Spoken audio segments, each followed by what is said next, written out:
ಪ್ರಶ್ನೆ, ಜಗತ್ತಲ್ಲಿರೋ ಜನರೆಲ್ಲ ಕೇಳ್ತಾ ಇರೋ ಪ್ರಶ್ನೆ, ಏನಾಗಿದೆ ಅವಳಿಗೆ, ಏನಾಗಿದೆ ಅವಳಿಗೆ? ನಿನ್ನೆ ಮೊನ್ನೆ ಚೆನ್ನಾಗಿದ್ದವಳು, ಈಗ ಒಳ್ಳೆ ರೋಗ ಬಂದೊಳಂಗೆ ಆಡ್ತಾ ಇದ್ದಾಳಲ್ಲ, ಏನಾಗಿದೆ ಅವಳಿಗೆ? ಅದನ್ನೇ ನಾನು ಕೇಳ್ತಾ ಇರೋದು. ನಿನ್ನೆ ಮೊನ್ನೆ ನನ್ನ ಜೊತೆ ಚೆನ್ನಾಗಿದ್ದವರು ತಗೊಂಡಿರೋ ಒಂದೊಂದು ತೀರ್ಮಾನಕ್ಕೆ ಬುದ್ಧಿಲ್ಲ ಅಂತ ಹಳ್ಳ ತಳ್ಳಿ ತಮಾಷೆ ನೋಡ್ತಾ ಇದ್ದೀರಲ್ಲ, ನೀವೆಲ್ಲ ಮನುಷ್ಯ. ಎತ್ತು ಅಲ್ಲ, ನನ್ಗನ್ಸಿದ್ದು ನಾನು ಹೇಳಿದ ತಪ್ಪ? ಅದು ತಪ್ಪು ಅಂತ ಗೊತ್ತಿದ್ರು ನನ್ನೊಳಗಡೆ ನಾನು ಮುಚ್ಚಿಟ್ಕೊಂಡಿದ್ದೀರ? ಒಳ್ಳೊಳಾಗ್ತಾ ಇದ್ನ?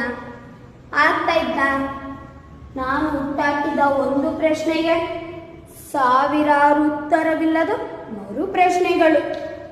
ಕೂಗಿ ಕೂಗಿ ಕ್ಯೂಡಾಯ್ತು, ಉತ್ತರ ಹೇಳಿ ಹೇಳಿ ಮೂಕಾಯ್ತು ಆ ಹೆಣ್ಣು. ಕೊನೆಗೆ ಎಲ್ಲರೂ ಸೇರಿ ಹಾಕಿದರು ಅವಳ ಮೇಲೆ ಮಣ್ಣು ಮಣ್ಣು ಮಣ್ಣು. ಕೂಗುದ್ಲು, ಕಿರ್ಚುದ್ಲು, ಎಬ್ರಾಡಿದ್ಲು, ಒಳ್ಳಾಡಿದ್ಲು. ಯಾರು ಹೋದ್ರ ಇಲ್ಲ ತಾನೆ? ಮತ್ತೆ ಇವಾಗ ಯಾಕೆ ಬಿಡ್ತಿದ್ದೀರಾ? ಬಿಡ್ರಿ, ನಾನು ಮಾಡಿದ, ನಾನು ಕೂಗ್ತೀನಿ ಬಿಡ್ತೀನಿ. ಏನು ಸೌಂಡ್ ಡಿಸ್ಟರ್ಬ್ ಆಯ್ತಾ? ಇರಿಟೇಟ್ ಆಯ್ತಾ?